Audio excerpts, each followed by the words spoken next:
इस टाइम आ चुका हूं मैं सलीम बट मटन चने के पास, जो कि लाहौर के मोस्ट फेमस और वायरल 3 मटन चने वाली शॉप है भाई। उर्दू बाजार के बाहर इनकी दुकान है और यहाँ पे फुल हैवी क्रेजी सीन चल रहे हैं। एक साइड पे एक बड़ा सा पतीला पड़ा हुआ है चनों का और उसके साथ मटन चने का बड़ा सा प्याला पड़ा हुआ है, साथ में भाई कोफ्ते रखे हुए और एक साइड पे उन्होंने चिकन रखा हुआ है भाई। मटन चने की प्लेटें तैयार की जा रही है, उसके साथ उसके ऊपर यखनी डाली जा रही है और एक साइड पे कोफ्ता चने की प्लेटें तैयार की जा रही है और साथ में अंडा चने भाई सब हैवी फुल क्रेजी सीन चल रहा है। और सलीम बट की खूबसूरत सी जो काट है ना भाई, वो बिल्कुल अवाम से भर चुकी है। शदीद अवाम का रश है, हर तरफ आपको अवाम का रश नजर आएगा। ये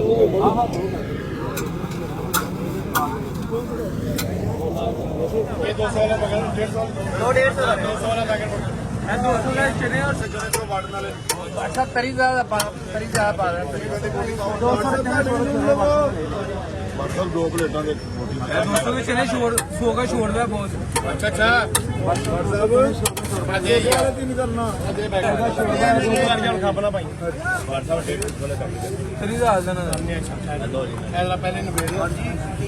हां जी रोटियां कितनी मांगी दो पा दे अलग भी पा दे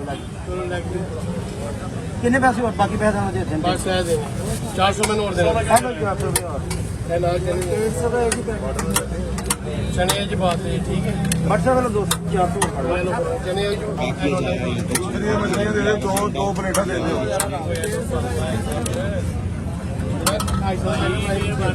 पेंडे ले आ दे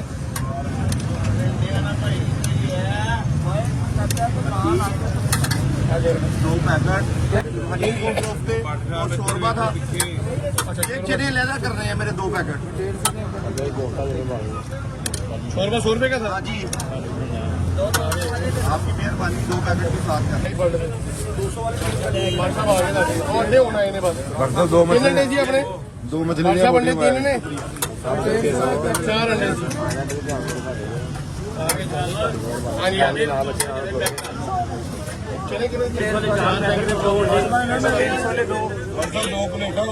2 मछलियां दी वीडियो देना एक मिनट करना 150 वाले 200 मछलियां मोटे 200 का शोरबा 150 वाले 2 सब पहली बार है व्हाट्सएप 100 का शोरबा 150 ते 2 है मेरे व्हाट्सएप 300 वाले 200 चने 100 का शोरबा लगा कर दो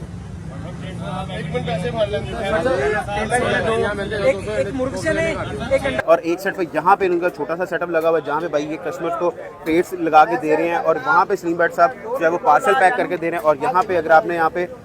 आपने सिटिंग करके अपना नाश्ता करना है भाई साहब, यहाँ पे आपको आके इस छोटे काउंटर से आपको यहाँ पे नाश्ते का ऑर्डर देके अपना नाश्ता लेना पड़ेगा। ये देखें जी, ये आ गया जी चने और ये आ गया जी अंडा और ये लें ये जा रहा है जी